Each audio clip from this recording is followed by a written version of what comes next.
అందరికీ శనార్థులు ఎట్లున్నారులా మంచిగున్నారులే నేనైతే మస్తుగున్నా ఇంకెందుకు ఆలస్యం ఆర్తలలో కోదాం పాన్రి మాస్ మల్లన ముచ్చట్లు పౌడుబై సంగీత మొబైల్స్ లోకి స్వాగతం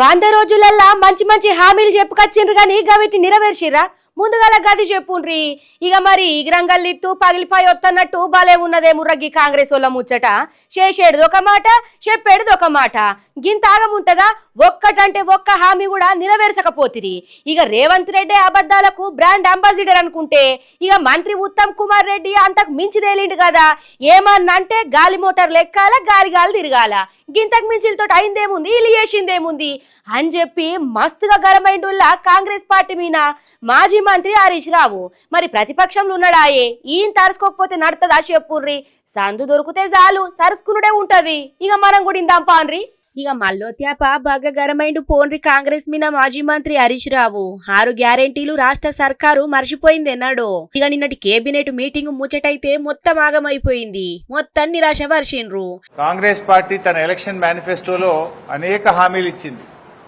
వచ్చిన 100 రోజుల్లో ఉద్యోగస్తుల ఎరియర్స్ అన్ని రిలీజ్ చేస్తామని పీఆర్సీ అమల్లోకి తెస్తామని సత్వరమే డిఏలు చెల్లిస్తామని ఆ రోజు ఉద్యోగులను ఎన్నికల ముందు ఊరించారు ఎన్నికల తర్వాత నిన్నటి కేబినెట్ మీటింగ్తో ఉసూరుమనిపించారు ఎన్నికల ముందు ఊరించడం అధికారంలోకి వచ్చిన తర్వాత ఉద్యోగస్తులను ఉసూరుమనిపించడం ఇది కాంగ్రెస్ యొక్క నీతి 100 రోజులల్లో అమలు చేస్తామన్న హామీలు ఏమైపోయే పీఆర్సీలు డిఏలని ఉద్యోగులను ఊరించి ఊసరమనిపించిర్రు తప్ప చేసింది ఏం లేదు మీతోని అబద్ధాలకు బ్రాండ్ అంబాసిడర్ సీఎం రేవంత్ అయితే మంత్రి ఉత్తమ్ కుమార్ రెడ్డి ఆయనను మించిపోయిండు అని చెప్పి మాజీ మంత్రి హరీష్ రావు కర్రుగాల్చి వాత పెట్టినంత పని చేసిండులా ఉత్తమ్ కుమార్ రెడ్డి రేవంత్ రెడ్డిని మించిపోతున్నాడు దేంట్లో అబద్ధాలు ఆడుట్లా అబద్ధాలకు బ్రాండ్ అంబాసిడర్ రేవంత్ రెడ్డి కానీ నిర్ణయాల ఉత్తమ్ కుమార్ రెడ్డి రేవంత్ రెడ్డిని కూడా మించిపోతున్నట్టు ఎందుకంటే అబద్ధాలాడి రేవంత్ రెడ్డి సీఎం అయిండు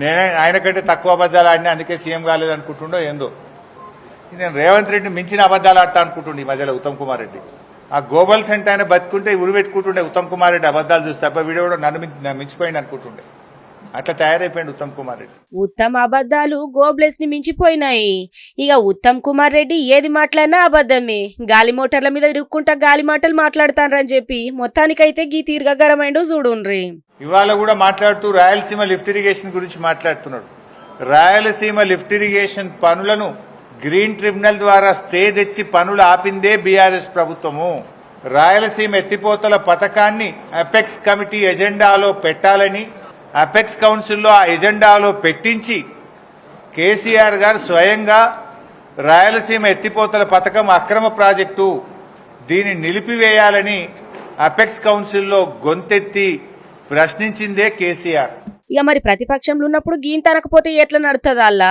ఎవరు ప్రతిపక్షంలో ఉంటే గాళ్ళు సర్కార్లు ఉన్న పార్టీ నడుచుకునుడే నాయే ఇక తెలంగాణ రాష్ట్ర చరిత్రలనే ఎన్నడూ వాడనంతగా తక్కువగా రాష్ట్ర సర్కారు నీళ్లను వాడుకుంటున్నదని మాజీ మంత్రి హరీష్ రావు చెప్పుకొచ్చిండుల్లా 10 ఏళ్ల రాష్ట్ర చరిత్రలో ఎప్పుడూ కూడా వాడనంత తక్కువ నీళ్లు వాడింది ఈ సంవత్సరం కాంగ్రెస్ ప్రభుత్వం ఈ సంవత్సరం మనకు తాత్కాలిక కేటాయింపుల ప్రకారం ఇచ్చిన నీళ్ల కంటే 65 టీఎంసీల నీళ్లు తక్కువగా వాడిన చేతగాని దద్దమ్మ ప్రభుత్వం కాంగ్రెస్ ప్రభుత్వం ఇలా 65 టీఎంసీలు తక్కువ వాడడం అంటే 6,50,000 ఎకరాలకు పంటకు నీళ్లు ఇవ్వకపోవడమే ఇంకా ఖమ్మం నల్గొండ మహబూబ్ నగర్ జిల్లాలున్న పంటలు మొత్తం ఎండిపోయేటట్లు చేసిండ్రు ఇచ్చిన నీళ్ళల్లో 65 టీఎంసీల నీళ్ళని తక్కువ వాడి 6.5 లక్షల ఎకరాలు ఎండిపోయేటట్లు చేసిండని గరమైండు మరి ఇక కాళేశ్వరం ముచ్చట మీద కథ అయితే మస్తుగా అవుతుందనుకోరాదుర్రి ఇక ఇదే ముచ్చట మీద బీజేపీ ఎంపీ ఈటల్ని పిలిచిండ్రు ఇయాల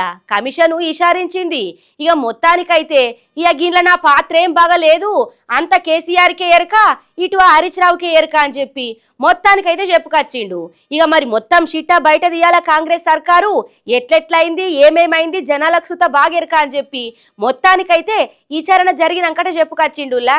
ఇక మరి ఏమేం అడిగిండ్రు ఈయన ఏమేం చెప్పిండో మనం కూడా పూరా కరుచుకోనొద్దాం రాన్రి. ఇక కాళేశ్వరం కథ మీద బాగానే విచారణ నడుస్తాంది ఇప్పటికే. ఇక ఇవాళ బీజేపీ ఎంపీ ఈటెల రాజేందర్ని సుత విచారించింది కమిషను. ఇక కాళేశ్వరం ప్రాజెక్టు ముచ్చటంతా కేసీఆర్ హరీష్ రావు కాడనే ఉన్నది. ఇక బీఆర్ఎస్ హయాంలా ఆర్థిక మంత్రి లెక్క పనిచేసుడుతోటి ఈటలను కాళేశ్వరం కమిషను విచారించిందిలా. ఇవాళ ఇక ఈ ముచ్చట మీదకెళ్ళే మాట్లాడుకొచ్చిండర్రా. ఇక కాళేశ్వరం ప్రాజెక్టుల ఆర్థిక శాఖ పాత్ర పెద్దగా లేదు. ఇక శాఖకు అన్ని ముచ్చట్లు తెలదని ఈటల చెప్పుకొచ్చిండు. మీరు ఆర్థిక మంత్రిగా ఉన్నారు కదా, ఈ డిజైన్లతో, ఈ కన్స్ట్రక్షన్తో, ఈ టెక్నికల్ ఆస్పెక్ట్తో మీకు సంబంధం ఉందా అని చెప్పి అడిగినారు. మాకు ఏమీ సంబంధం ఉండదు. రెండో ప్రశ్న, వాళ్ళని కాళేశ్వరం స్పెషల్ పర్పస్ వెహికల్ అయితే పెట్టిండ్రో ఆ కార్పొరేషన్ రుణాల మీద మీకన్నా అధికారం ఉందా అడిగినారు. కానీ కార్పొరేషన్ మీద ఆర్థిక డిపార్ట్మెంట్కి, ఆర్థిక మంత్రికి ఏం సంబంధం లేదు. ఇరిగేషన్ డిపార్ట్మెంట్కు తోడుగా అనుబంధంగా వాళ్ళ దగ్గరనే ఒక అకౌంట్ డిపార్ట్మెంట్ ఉంటుంది, దానికి ఒక ఆడిట్ డిపార్ట్మెంట్ కూడా ఉంటుంది. కాళేశ్వరం కార్పొరేషన్ కింద ఏ డబ్బులు అయితే ఉండనో వాళ్ళే నేరుగా పే చేసుకున్న మాకు సంబంధం లేదు. కాళేశ్వరం ప్రాజెక్టు ముచ్చట్ల నా పాత్రేమంతగా లేదని తేల్చి చెప్పిండు పోన్రి. ఇక నా కణత మీద తుపాకి పెట్టినా సరే నేను నవాజీవే మాట్లాడతా. ఇక ఒప్పు తప్పులోలయో తెలంగాణ జనాలే తేల్తారు. కాంగ్రెస్ సర్కార్ అన్ని రిపోర్ట్లు బయట పెట్టాలి. కాళేశ్వరం ముచ్చట మీద రాజకీయ ప్రయోజనాలకు ఆడుకోవద్దని హితవు వలికిండనుకో రాదుర్రి. మొత్తం మీద ప్రాజెక్టు నష్టాలకు కారణమైన వాళ్ళ మీద చర్యలు తీసుకోవాలి, కఠినంగా శిక్షించాలని చెప్పి డిమాండ్ చేసిండు గమాండిగా. కంత మీద తుపాకి పెట్టినా కూడా గదే మాట మాట్లాడడం తప్ప ఇంకోటి మాట మాట్లాడటం కాదు. ఇవాళ పిచ్చి కూతలు, కారు కూతలు, ఇలా కుక్కలు లెక్క ఎగబడ్డే మాటలు చూస్తూ ఉంటే బాధ అనిపిస్తూ ఉంది. అంతకుముందు అనేక కమిషన్లు వేసిండ్రు, ఎందుకు రిపోర్ట్లు బయట పెడతలేరు, ఎందుకు చర్యలు చేపడతలేరు? ఇప్పటికే సంవత్సరం గడిచిపోయింది. త్వరగా ఈ రిపోర్ట్ను బయట పెట్టండి. రిపోర్ట్లో ఏం నష్టం జరిగిందో, ఎన్ని వేల కోట్ల రూపాయలు దుర్వినియోగం జరిగిందో, దానికి కారకులు ఎవరో, తప్పకుండా దోషులు ఎవరో శిక్షించకపోతే నిన్ను ప్రజాక్షేత్రంలో నీకు శిక్ష తప్పదని చెప్పి కాంగ్రెస్ పార్టీ హెచ్చరిస్తాం. ఏ పార్టీలున్నా ఏ పదవిలున్నా నైతిక విలువలు పాటించినా అని చెప్పి ఈటలైతే చెప్పుకొచ్చిండులా. ఇక మొత్తానికైతే కాళేశ్వరం కథ గిట్లున్నదన్నట్టు. ఇక మళ్ళా ప్రాజెక్టు రీడిజైనింగ్ కోసము కేసీఆర్ క్యాబినెట్ సబ్ కమిటీ ఏర్పాటు చేసిండని, ఇక దీనికి అప్పటి నీటిపారుదల శాఖ మంత్రి హరీష్ రావు చైర్మన్గా ఉన్నాడని, ఇక నీటి లభ్యత ముచ్చట దృష్టిలో పెట్టుకొని మేడిగడ్డ కాడ ఆనగడ్డ నిర్మాణము ఇక ఇవన్నీ చేపట్టిండ్రని చెప్పుకొచ్చిండల్లా. ప్రాజెక్టు కట్టాలనే ఆలోచన ప్రభుత్వం తీసుకున్నది. టెక్నికల్ కమిటీ తుమ్మిడిహట్టి దగ్గర కట్టద్దని చెప్పింది. దానికి నిర్ణయం తీసుకున్న వ్యక్తి మొట్టమొదటిగా కేసీఆర్ ఈజ్ బాస్. మొత్తం క్యాబినెట్ బాస్ కేసీఆర్, ఈ రాష్ట్ర ముఖ్యమంత్రి కేసీఆర్. దానికోసం కమిటీ వేసిండు. కానీ అంతిమంగా నిర్ణయం అమలయ్యేది నా బ్రెయిన్ చైల్డ్ కాబట్టి అమలు చేస్తా అని చెప్తే ఒక్కడివే అమలు చేస్తా, ఇది కాదు. కాళేశ్వరం ప్రాజెక్టు సృష్టికర్త కేసీఆర్ అని చెప్పి తాను చెప్పుడు, నేను చెప్పడం కాదు.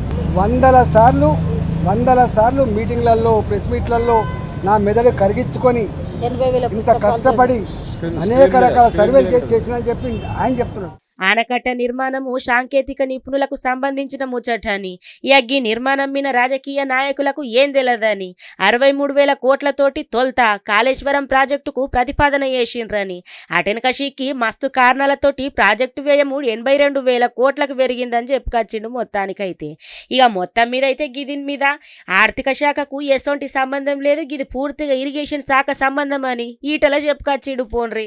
ఇక తెలంగాణ సర్కారు గట్టి నిర్ణయం తీసుకున్నది. మరి వాళ్ళు ఇచ్చిన హామీలు, అభివృద్ధి ఇవన్నీ ఉన్నాయి కదా, ఈ ముచ్చట మీద చర్చించుకునేందుకు నెలలా 2 సార్లు ఉంటుందట ఇప్పటికాంచెలి కేబినెట్ సమావేశం. ఎట్లెట్లా చేద్దాము, ఎట్లెట్లా ముంగటికోదాము, రాష్ట్రాన్ని ఎట్లా ముంగల వడగొడదాము అనే ముచ్చట మీద అరుచుకుంటారట. ఇక నెలలా మొదటి ఆరం ఉంటుందట, మళ్ళా నెలల 3వ ఆరము కేబినెట్ సమావేశాలు పక్కాగా నడతాయట. నుల్లా ఇక పథకాల మీద, అభివృద్ధి మీద మొత్తానికైతే గట్టిగా నజరేసిండ్రట. గందు గురించే గిట్లా పెడతాన్రట. తెలంగాణ సర్కార్ అయితే ఓ గట్టి నిర్ణయమే పట్టుకుంది. మరి ఇప్పటికాంచెల్లి ప్రతి నెలల 2 సార్ల కేబినెట్ సమావేశాలు పెట్టబోతాన్రట. ప్రతి నెల 15 రోజులకోసారి, అంటే నెలల మొదటారము ఇక 3వ ఆరము కేబినెట్ సమావేశాలు నిర్వహిస్తాన్రట. నుల్లా మరి ఎందుకు అని చెప్పానంటే, ఇక పెద్ద ఎత్తున పథకాలు, అభివృద్ధి మీద క్రమం తప్పకుండా సమీక్షలు చేయాలి, అభివృద్ధి దిక్కు అడుగులేయాలనే ఈ ఆలోచన చేసినామని మొత్తానికైతే పూరాగా చెప్పుకొత్తాన్రు. ఇక విధానపరమైన నిర్ణయాలల్లా ఏగం పెంచుకుంటా గీ సమావేశాలు నిర్వహించబోతాన్రట.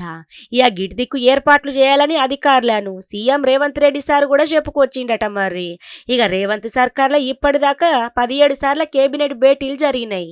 ఇక ఇప్పటికాంచెల్లి ఇంకింత ముదురుతుందట మరి ముచ్చట. ఎట్లన్నా వేసి నెల 2 సార్లు పెట్టాలి. ఎట్టెట్ట చేద్దాం ఏమేం కథ పురాగా అభివృద్ధి ఇక పథకాల మీద నజరయ్యబోతుండ్రట. ఇక హైడ్రా అంటే ఎరకగానో లోళ్ళుంటారు చెప్పుర్రి. హైడ్రా పేరు చెప్తే చాలు అక్రమంగా కట్టుకున్నోళ్ళ గుండెలల్లా పెద్ద బండ్ ఎత్తేసినంత పని అవుతుంది. ఇక మళ్ళా సురువు అయింది హైడ్రా కథ. పొద్దుగాలటి కాంచే లేక సికింద్రాబాద్ దిక్కు మొత్తానికైతే జేసీబీలు బుల్డోజర్లు బట్టి ఎక్కడికక్కడ గూలగొడతా ఉన్నారు. మరి నాలాలను కూడా ఉంచకుండా ఏడికాడ ఆక్రమిస్తే ఎట్లుంటది చెప్పుర్రి. పట్నం ముచ్చట అందరికి ఎరికేనాదే. చిన్నగా మెల్లగా శినుకు పడితే మోకాలమంటి నీళ్లు ఈత కొట్టుకుంటా పోవచ్చు. రోడ్లేమో తెలియదు, షేర్లేమో తెలియదు. ఎక్కడికక్కడ మ్యాన్ హోల్స్ ఉంటే పుష్కర గల్ల పడితే ఎట్లయితుంది చెప్పుండ్రి. ఇక ఏడికాడ నాలాలను సుత ఇడిసబెట్టకుండా కబ్జా చేస్తామంటే ఉత్తగుకుంటా అది హైడ్రా మల్ల గన్ల గిట్ల ఇనబడితే గట్ల పోయి దేలుడే. ఎట్లా చెప్పినా ఇను లేదు. ఎట్లా పక్కాగా మొత్తానికైతే బుల్డోజర్లు పట్టి కూల్చుడే. ఇక అక్కడ ఉన్న జనాలు చెప్పుడుతోటి ఇక హైడ్రా కమిషనర్ రంగనాథ్ సార్ తోటి ఇంకింతమంది కలిసి పురాగా పోయి అరుచుకున్నారు. ఇప్పటి కాంచెల్లి వచ్చే 4 నెలలు నాలాలు ఎక్కడైనా కబ్జా అయిందని తెలిసిందో అక్కడికక్కడ ఇక మొత్తానికైతే కూలగొడతారట. ఇక గట్టిగా జల్లడ పడతాడట మొత్తం మీద. ఇక చూద్దాం పాండ్రి పొద్దుగాలటి కాంచి నడుతుందట ఈ కథ అంతా. అగ్గో సూషిన్ రానుల్లా పొద్దుగాలటి కాంచెల్లి ఇరాం లేకుండా రికాం లేకుండా ఎక్కడికక్కడ హూల్తనే ఉన్నాయి అక్రమ నిర్మాణాలు. సికింద్రాబాదు కంటోన్మెంట్ పరిధి కాడ అక్రమ నిర్మాణాల మీద హైడ్రా కొరడా జులిపించింది. ఇయాల పొద్దుగాలటి నుంచేలే జేసీబీలు బుల్డోజర్లతోటి హైడ్రా అధికారులు అక్రమ నిర్మాణాలను కూల్చేసిండ్రు. అక్రమ నిర్మాణాలతోటి కంటోన్మెంట్ బేగంపేట ప్యాట్నీ నాలాలు గుజ్జిపోయినాయి మొత్తంకి ఎక్కడికక్కడ. ఆనబడితే చాలు వరద నీళ్లు మొత్తం నాలలకు పోయే పరిస్థితి లేకపోవడంతోటి ఇక అక్కడ ఉన్న కాలనీలు మొత్తం ముంపునకు గురైతానయట. ఇక దీంతో ఎట్ల చేసుడని స్థానికులు అక్రమ నిర్మాణాల మీద హైడ్రాకు ఫిర్యాదు చేసిండ్రు. ఇక ఫిర్యాదు అందుతే చాలు క్షణంలో అక్కడ పోయి ఆల్తది హైడ్రా. ఇంకా ఇంకేమున్నది వాళ్ళు ఇచ్చిన ఫిర్యాదుతోటి మొత్తానికైతే కంటోన్మెంట్ ఏరియా దిక్కు పెద్ద ఎత్తున కంటోన్మెంట్ సీఈఓ మధుకర్ నాయక్ తోటి కలిసి హైడ్రా కమిషనర్ రంగనాథ్ సారు మొత్తానికైతే చూసుకొచ్చిండులా. ఇక ఆక్రమణలకు గురైన నాలా జాగని మొత్తం పరిశీలించి ఎక్కడికక్కడ ఊల్చేతలైతే నడిపించిండ్రు చూడుండ్రి.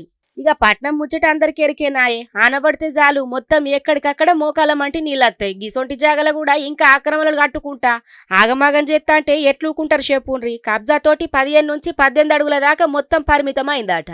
ఇక ఇట్లయితే కాదని చెప్పి ఎక్కడికక్కడ కూల్చేసిండ్రు. ఇక రంగనాథ్ సార్ ఇంకో ముచ్చట కూడా చెప్పుకొచ్చిండల్లా. ఇక ఇప్పటికాంచెల్లి 4 నెలల దాకా పట్నంలో ఎక్కడికక్కడ నాలాలు కబ్జా అయినాయో పురాగా జల్లెడ బట్టి ఎక్కడికక్కడ తీసేస్తారట. వాయమ్మనే గోంత పెద్ద గుందాను వంతేనా ఎక్కడ చూసుండరు గిసోంటి వంతేనా. ఏంది గది ఎక్కడ ఉంది అని ఆలోచిస్తుండ్రులే. అవుల్లా మీరు గిసోంటి వంతెన చూసే ఉండరు. మొత్తానికైతే ఇలా మోడీ సారు గీ పెద్ద వంతెను సురు చేసిండు. మరి దీని పేరేంది, ఇది ఏడుంది, ఎక్కడ సురు చేసిర్రు ఒకసారి చూసేద్దాం పాండ్రులా. గిసోంటి వంతెన యాడ చూసుండరులా. బగ్గ పెద్దయింది, బగ్గ ఎత్తుకుంటదట. ప్రపంచంలోనే అత్యంత ఎత్తైన వంతెన. ఇక దీని పేరు షినాబు రైల్వే వంతెన.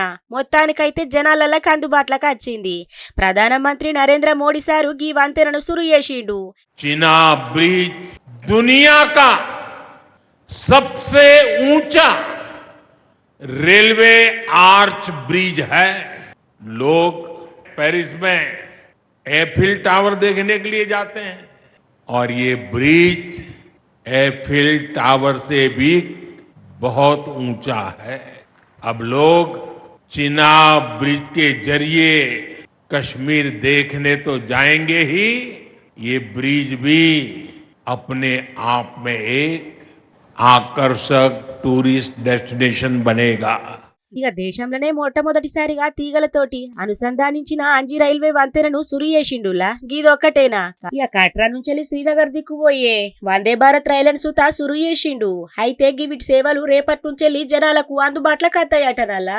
ఇక 46,000 కోట్ల ప్రాజెక్టులకు కట్రాల మోడీ సారు శంకుస్థాపనలు ప్రారంభోత్సవాలు చేసిండి ఇయాల. అడవి జీవాలు అడవులలో ఉండాలి, పబ్లిక్ ఊర్లలో ఉండాలి, గంతేగాని అడవి నిడిచబెట్టి ఊర్లలో కత్తమంటే ఎట్లయితుంది చెప్పుండ్రి. ఇక ఏనుగుల గుంపోటి బగ్గ తిరుగుతున్నదట ఇక్కడ. ఇక పబ్లిక్ మొత్తం ఆగమైతుండట పోన్రి. ఇక పొలాలలో పోయే రైతన్నలైతే కంటి మీద కునుకు లేకుండా ఎట్లా చేసుడు ఏం కథ అన్నట్టే ఉన్నారు. చేతికొచ్చిన పంటను మొత్తం ఆగం చేసినాయట. ఎక్కడికక్కడ దొక్కుంటా మొత్తం ఆగం చేసేటాళ్ళకంటే బగ్గ బాధపడుతుండ్రులా. ఇక చూడుండ్రి కావాలంటే ఏడైందో. అయ్యో గోసపాడుగాను ఉమ్మడి శ్రీకాకుళం జిల్లా కాడ ఏనుగులు మొత్తం ఆగమాగం చేసినాయుల్లా. బామిని మండలం తాలాడ గ్రామంలో పంట పొలాలను నాశనం చేసినాయి అనుకోరాదుర్రి. కళ్ళాలలున్న ధాన్యాన్ని కూడా ఇడిసబెట్టకుండా మొత్తం నేలపాలు చేసింది ఏనుగుల గుంపు. మొక్కజొన్న పంటను ఎక్కడికక్కడ ధ్వంసం చేసినాయి. ఇక చేతికొచ్చిన పంట నాశనం అవ్వడుతోటి పాపం రైతన్నలు రాబోదిబోం అంటాన్రుల్లా. ఇక చూడుండ్రి కావాలంటే.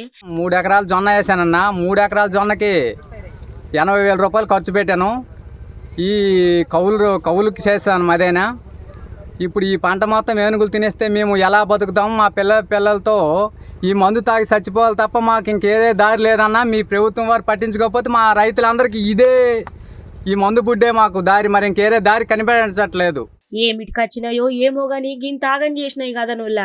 1 కాదు 2 కాదు, కంటికి కనిపించిన పంటనల్లా ఎక్కడికక్కడ మొత్తం చిత్తు చేసినాయి పోన్రి.